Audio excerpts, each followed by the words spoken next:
Hello and welcome, adventurers, to another Zulu's streaming episode. We're going to leave as many us out of this introduction as I possibly can.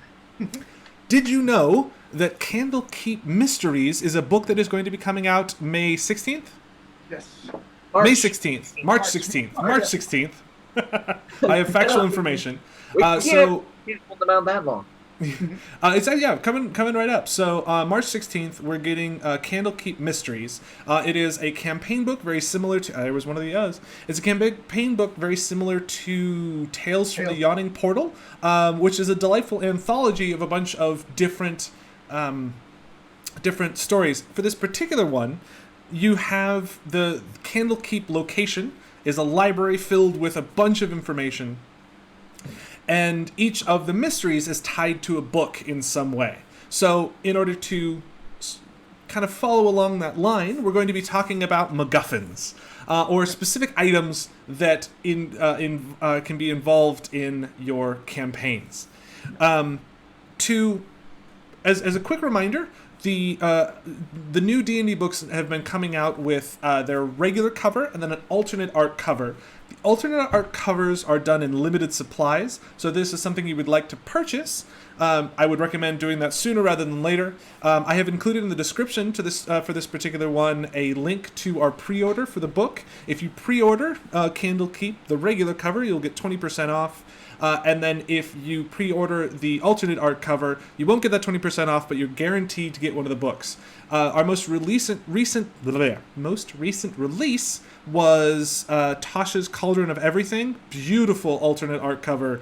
Just an amazing thing to see. And this is no different. The alternate art covers are just gorgeous. I think I have my. Oh, and this is probably not going to work because I have a virtual background on. Right? Yep. No, it's just not there. Okay. There we go. I love these the new art they're doing for these books. Also, I like my background being in Zulus. It's nice. Yes, definitely. Yes, the Theros book. They're gorgeous books, but they are unfortunately limited in supply. So make sure that you pre-order your book now to make sure that you get that.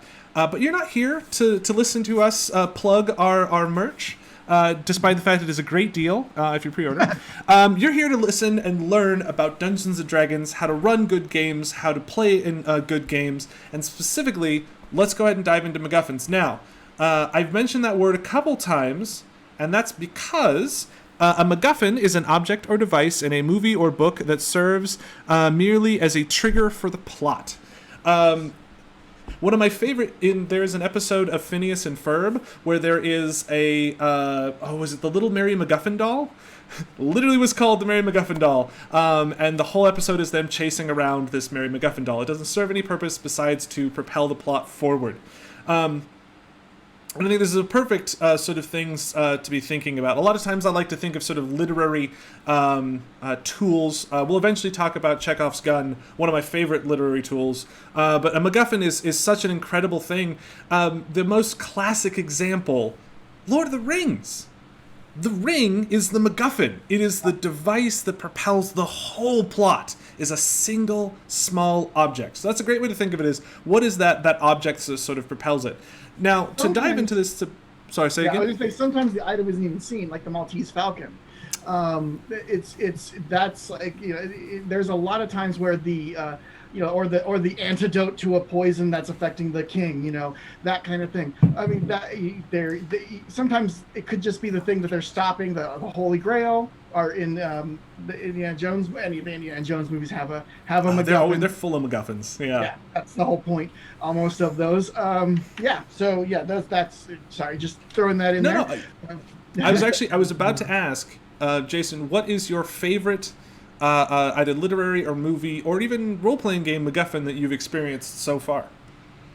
Oh, that's a hard one. I'd say movie-wise or book-wise, the ones that stand out to me most is the what's the name of that? I want to say North by Northwest, or like I said, the Maltese Falcon. I like noir stuff, so there's a lot of them. They tend to be. I'm trying to think of a good one. It's like on the spot. My brain just kind of goes where. But I would say, it's. I guess I'd have to go to Laters of the Lost Ark or or even like the Death Star plans in Star Wars. I was about to say, like, that would be my idea. So say, Alex, same question. What's your favorite MacGuffin? Well, it was definitely going to be the Death Star plans. And yep, kind of like how Jason mentioned. As soon as the camera pans to me, I'm like, yeah. And you had that whole time to be thinking. You knew I was going to bring the question to you next. I just thought of another one. Jason, hit me with it. Infinity Stones. Oh, such a good MacGuffin. I mean, those did things still, but yeah, it was that driving force that propelled so much of the movies forward. Now, a follow-up question, and I'm going to hit you with both of this. So I'll go ahead and start just to see if I can come up with it. So in role-playing games, as a dungeon master or a game master, MacGuffins are a thing that will come up. So one of the ones that I very much enjoyed is there's a movie called Mirror Mask, and in Mirror Mask there's a character that has a tower because he's very important. In order to get the tower to come to him, he shines a light into a mirror, specifically the Mirror Mask in this case. And I just love that as a concept, this flying tower that is in a fight with a character. And so I introduced this idea in a couple of campaigns of this library that can only be you can only get to it if you have this mirror. And a light source to shine into it so that you can basically signal it down. And what's very fun about that is once you have that item, once I have that specific item, I can then sort of seed into the world the ideas of where this thing might be. Then from there, and that's in so many ways, it's the carrot on the stick. MacGuffin is, as a DM, you're your carrot on the stick. You present to them the thing that the players want, and then you can sort of decide where that item is in the world, and they'll go there because that's the thing that they want. And that's what I find very powerful as a DM about MacGuffins, is the plot is... The characters ultimately are the plot, because they're the things that interact with the world that cause the things to happen.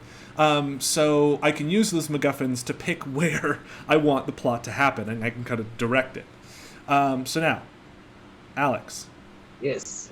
What have you used MacGuffins, either knowingly or unknowingly, in your DMing? And if so, what kind of MacGuffins have you used?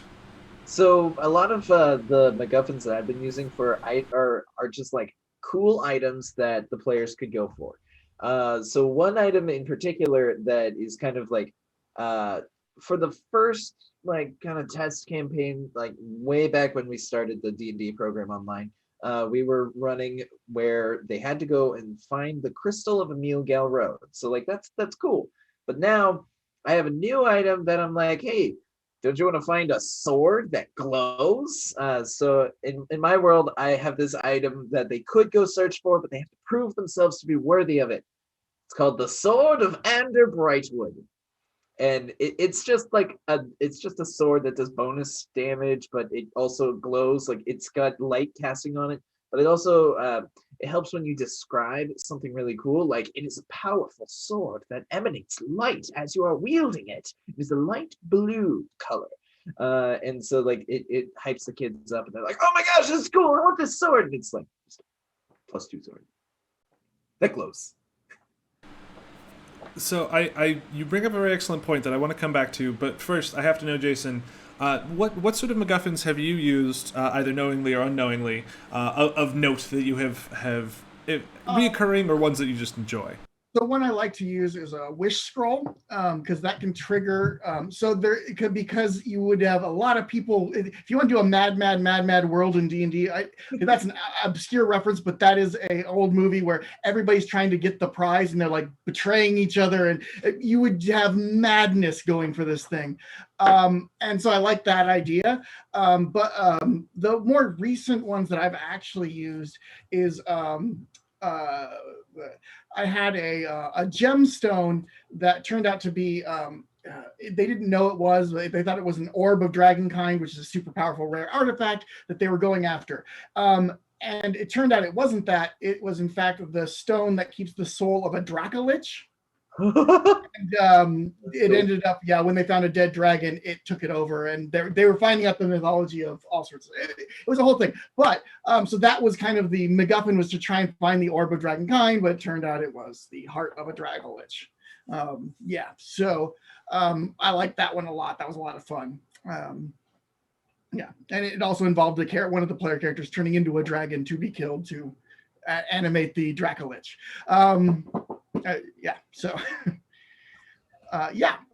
That's one I always enjoyed. But yeah, you were gonna say, Rob? Oh no, I was just gonna say. So you mentioned the Crystal of Emile Galro, which is an amazing name. But then you also mentioned specifically the name of the sword. Sword of Ander Brightwood. Exactly. And so one of the things I think that can be very powerful about a MacGuffin is to give it a good name and a good history. Because I think ultimately sort of the power of that MacGuffin is that it's interesting, it's compelling. You've got to have something that really has some bite to it. Otherwise, why would they bother after it? And I think you can kind of get away with, like, for me, for instance, the sort of ambiguity of the possibility of treasure is a lot of times the sort of driving force. So sort of getting to that point where, like, ooh, this is probably where treasure is going to be, and just that, this is our opportunity to sort of roll on the magic items table. That can a lot of times be a very sort of powerful MacGuffin in and of itself. Going back to that kind of Maltese Falcon, where it's like it's just the prospect of an item is the thing that sort of drives the players towards a thing. Oh yeah, I mean, one of the things to look at is like artifacts in the DM's guide or other books are great mechanisms to trigger a campaign. You just kind of look through them. Even like some of the more simple legendary or even just ultra rare artifacts. Like the Deck of Many Things is a great example of something you can build a campaign around, especially if somehow the deck got separated, imagine, and like you find out that the king of the whole that you've known was in fact somebody who just drew that king card. You can kind of mess with that stuff, and that hunt for, because all those legendary items are very unusual, and so they have a lot of why is it the MacGuffin for this campaign? Is it because the players would really desire it, or is it because somebody else would really desire it? You don't want them to have it. Like a Holy Avenger is great if you're a paladin, but if your villain that is going to try and control is a vengeance paladin, you don't want him to have, or her have, a Holy Avenger, because they'll use it against you, and so that's a thought, or it's that, like I said, I always like the parallel, both trying to get the thing, and so you kind of end up butting heads, so that could be interesting. And like I just glancing at the list of like legendary items, I have it up here, like the Book of Vile Darkness. There's that right there. You just say it and you're like, oh, I can easily see, why that would be interesting, or a Cloak of Invisibility. I mean, that's just legendary. But artifacts in general, they're just, Baba Yaga's Mortar and Pestle. It's in Tasha's. If something happened to her, or you have to deal with her. Yeah. Well, and I think it creates a compelling narrative, because, like you mentioned, Baba Yaga's Mortar and Pestle, however you pronounce it. Like, why? Who was powerful enough to take it, or how did it get misplaced? And then there's that fun sort of creativity of trying to figure out, like, ooh, how did this happen this way? Was it maybe like a sort of a fey goings on? Sorry, I keep looking up to the side because I'm not sure if our stream is giving us troubles. I don't think it is. Sorry, I'm getting distracted, but I need to just focus because I'm recording this anyway, so worst case scenario, it ends up on YouTube and then it's great there. Anyway, so that to me, like, my first thought was like, ooh, how could we make that story of, because then you have to decide, like, why would I want to go find Baba Yaga's Mortar and Pestle? That sounds like a terrible plan. But then it could also be one of those fun things where you don't have a choice. Congratulations, you've been conscripted by this incredibly powerful witch. Oh, and you have a control collar on your neck that if you try to attack her, you will take all of the damage, and she will, magically force you to do things. So, and that actually is another thing. MacGuffins don't necessarily have to be things that you're sort of looking for. It could be something that you already have. one of the ones that I've used before more than a couple times is a control caller, where essentially the players start off waking up on an island, having no idea how they got there or who these people are that are with them, but each of them have these control collars that make it so that they have to follow this specific captain. So the whole McGuffin that propels the story is ultimately this sort of control ability that they presumably will eventually try to get rid of. Ultimately, a handful of the players will become the pirate captain eventually, but most of the time they're just like, we don't want this guy anymore, and they'll go do their own thing. But yeah. So MacGuffins don't necessarily have to be a thing that the players are seeking out because they want it. It could be that it's a thing that if they don't deal with it, it will cause immense sorts of troubles and problems. I guess what's the classic, the hand and the eye of Vecna are like a classic. This is a very bad MacGuffin. Like, we've got to get it so that we don't have to deal with it, kind of a thing.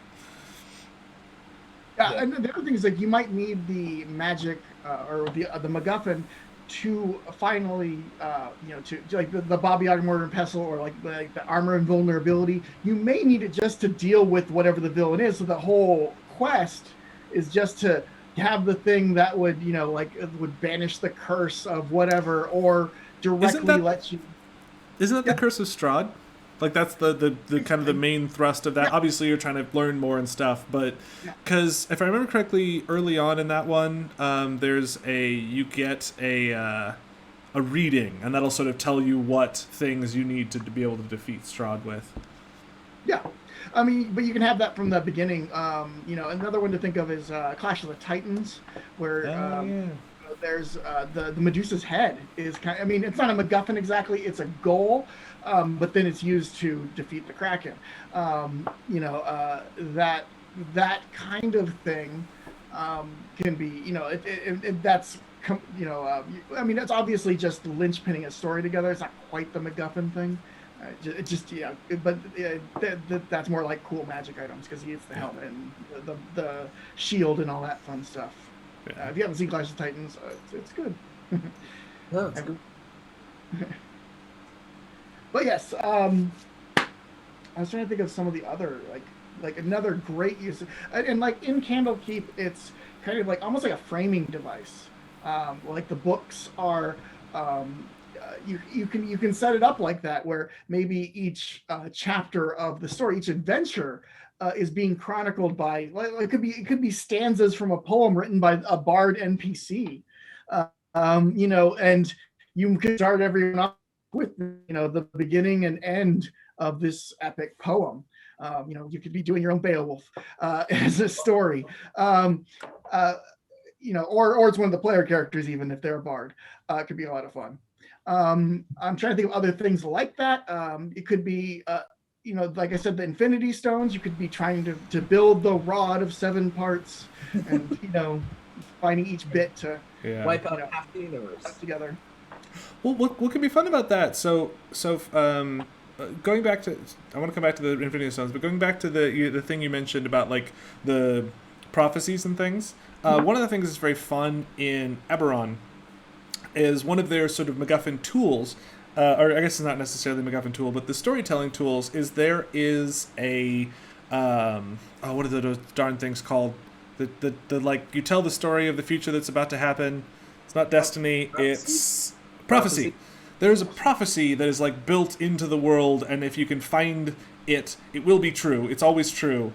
And it's sort of written on I haven't dug too much into it, but essentially, like, you could be a group of people who are going around trying to find pieces of this this prophecy, or even then trying to translate pieces of that prophecy. Like, you start out with, your characters are given like these handful of pieces of prophecy, and then from those, and that could be really fun as a DM too, because you can essentially like be like, all right, this is the campaign. These are all the major bosses that you will deal with. Do you know what that means? No. Can you figure it out? Hopefully. I've ran a campaign utilizing that before.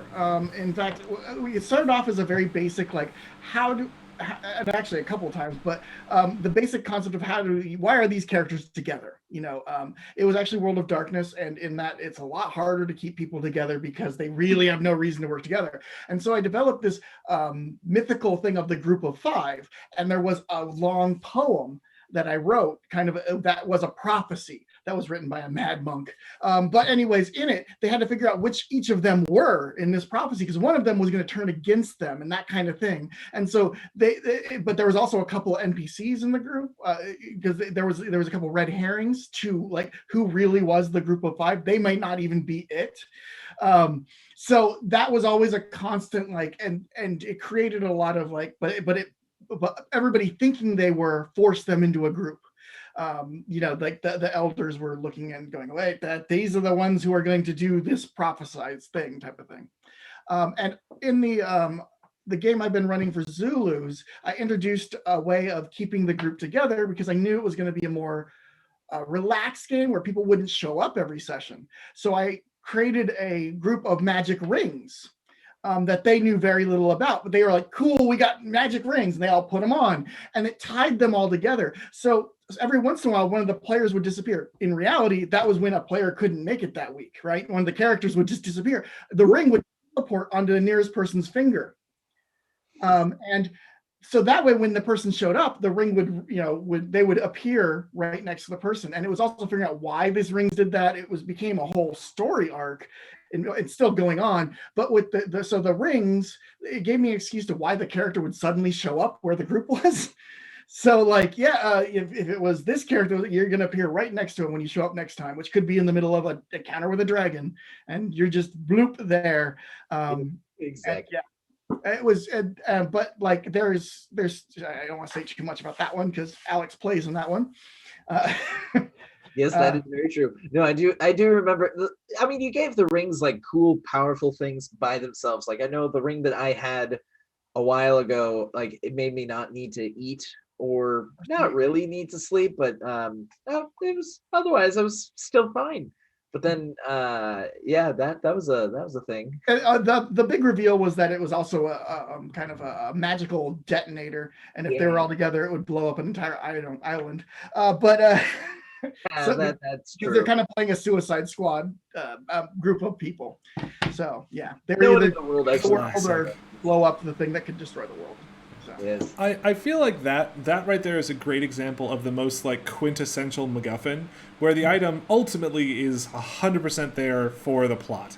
Where you're like, I need this tool to be able to be used to sort of do a specific thing. And I've definitely done that before, where I'm just like, I need this thing. Sorry, what were you saying, Alex? Oh, I also just realized today I literally ran a session that is guided or that is being pulled by a McGuffin. So essentially, I have these adventurers, and they decided to they have a house. They helped save the town, so the town's like, here you go, you get a house, and then the house, they can't see it, but there's this one random guy that is just like, hey, the house is filled with dead people, right? Which is just a whole bunch of spirits. This is an adult campaign, so it's totally fine.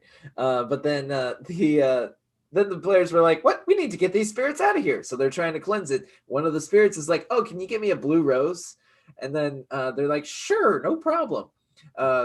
Blue magical rose. All they heard was magical rose. So they went on. They're going on this long adventure to go and find a blue magical rose. That's a good MacGuffin. That's a classic. Find the thing, and then revealing what it's for. And framing device thing that we're talking about. A ghost is another good example of a good framing device. The ghost telling the story. Because I've lived through all of this. Or whatever. The like I saying, the bard or the books retelling the story. In one of my adventures, I actually had a future flash at the beginning of every adventure, which was a wizard telling a story to a group of children about the adventures of these characters that went on to save the world. And it was so they were actually living out this story, and whether it was made up or not, they didn't know. And How in the world did you predict what would happen in the session? Or was it just So what I would okay. do was at the start of it, I would have a wizard who he could control flames, and it would basically kind of he would be showing the children the setup to the story that he's telling, and I would say that these and like some of them would make it, some of them wouldn't, but they would end up saving the world, and that kind of that hook was like it was just a way of kind of building the story, and it's and I kind of inferred that these might be the children of the characters, like it's a generation, and yeah, and so whether it was whether this wizard, I didn't describe him very well, it could have been one of the players, because he was like cloaked and that kind of thing, and there was others with him, so they could be there, but this was just like telling stories around a campfire about these people that saved the world. Yeah, so I mean, it was just an interesting way to me to frame the story. So it made them already when they started, like like when they were first level, as they started at first, it was just a basic like, they weren't what they would become, but they were still heroes. And like June, it's like here's where they started, and then kind of moving into that, and so, and some of them would make it, some of them wouldn't, type of thing. Yeah. It was up in the air, but it sounds super epic and super important. Your story, you are, even if it's not to the world, you are important to these children. Yeah. You mentioned time travel, and I had a DM or a game master because we were playing Mage, the Awakening, which was the pre-Gehenna, whatever that one was. Yeah. Mage, oh gosh, Ascension. Was it Ascension? Okay, yeah. So it was Ascension. So we were playing this game. He was an amazing storyteller, really great at what he did, and he gave us this watch. And we followed some stuff with the watch, and we ended up going and finding this other guy that had an identical watch, and he ended up, because my character was beginning to be able to see through time, I looked back in time, the alarm went off, he looked at his watch, and then he got shot in the head. And I was like, oh, okay, that's interesting. I didn't use my noodle, so later when my own watch alarm started going off, I was like, huh, that's weird. And I got shot in the head. But that was such because you mentioned time travel, and that story was really interesting because essentially he had given us this very dense, very difficult to fight thing, but we couldn't complete it in a week because we had gotten caught in a time loop. Because the whole thing in Mage is that as you do magic, you create these paradoxes, and we were messing around with time magic, which makes even worse paradoxes, because there was this demon that had this army of lightsaber-wielding demons that would, like, murder everything, but there was a specific item that so we had to find out how to defeat it, and then we had to find the person, because it ended up being a cello. I don't know why I'm not telling you this like it's spoilers for a story that you'll never, ever play, but so the whole thing was, we needed to find a cello player and play a specific song. We had to find that song. We had to find out where it was going to be, because at first we didn't know what happened. Just I got shot, and then the thing restarted, and then the world ended, and then it restarted. And so there was all these things. And what we discovered later was we had created the time paradox because we were trying to fix it, but we were losing our memories because of it. So we knew we didn't have like a limited number of times. But the whole thing was kicked off with this watch. Which was so much fun. That was a really interesting thing to do because we had that kind of limited window. He could be like, yeah, no, these are apocalyptically destructive forces that you cannot defeat under normal means. You need to find the McGuffin that will be able to take it down. But we had to like iterate and iterate and iterate to be able to figure out what the heck was going on. So that was a really fun campaign that all started with a little watch. And ended with a cello player defeating a demon army with a song.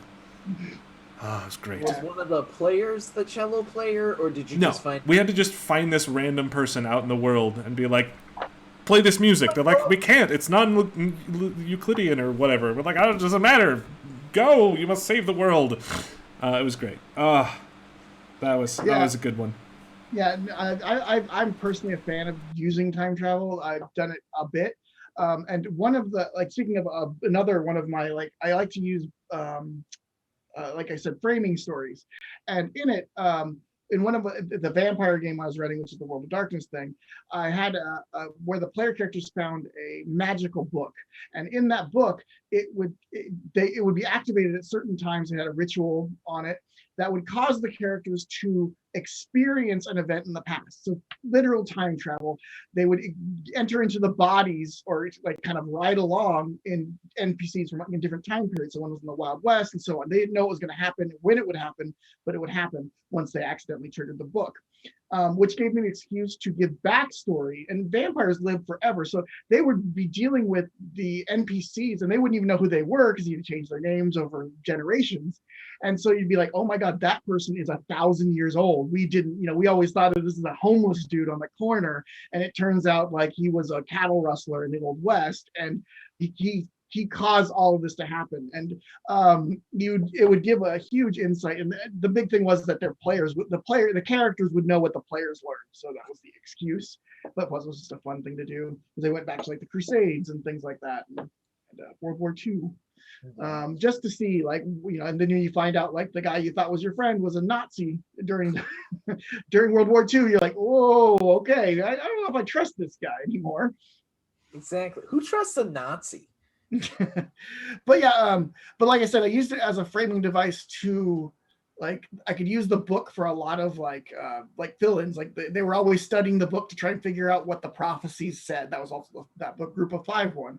So they would be it would tend to help out the story. It was an excuse. It was a MacGuffin in and of itself, because especially when it got taken away, it became a big MacGuffin of we got to get it back, and it triggered multiple adventures on that. But yeah, and like I said, time travel to me is it's I don't know, I just enjoy it. It can be tricky because you got to make sure you craft yourself a way out, because players find a way of messing with the first inclination for every player is to, how can I make this work in a way that amuses me, or break it completely. I know I had one kid who was like, I'm gonna go find myself when there was like some sort of time travel shenanigans. I'm like, haha, fun play on words. Okay, go find yourself. I hope that this was a useful episode for everyone learning about MacGuffins. If you have any specific questions, feel free to send us any questions that you have at zulusdnd@gmail.com, that email that's just right there next to Jason. Also, if you go to zulusgames.com, you can hear about see all the fun stuff that's happening, including, don't forget, you can pre-order your copy of Candlekeep Mysteries, which is very, very exciting. You can absolutely believe... It comes out March 16th. Yes. You can bet your bottom dollar we will absolutely be talking about it as soon as it comes out. So look forward to that. Did anyone else have any closing remarks they wanted to say? McGuffin's other friend? Yeah, no, I mean, like I said, it's fun to experiment. I think like doing and also like I said, flip through those artifacts and things. You can get some good ideas. Like, there's I haven't used a ton of the artifacts, but they are a lot of fun. But you do almost have to build a campaign around each one because they are so major.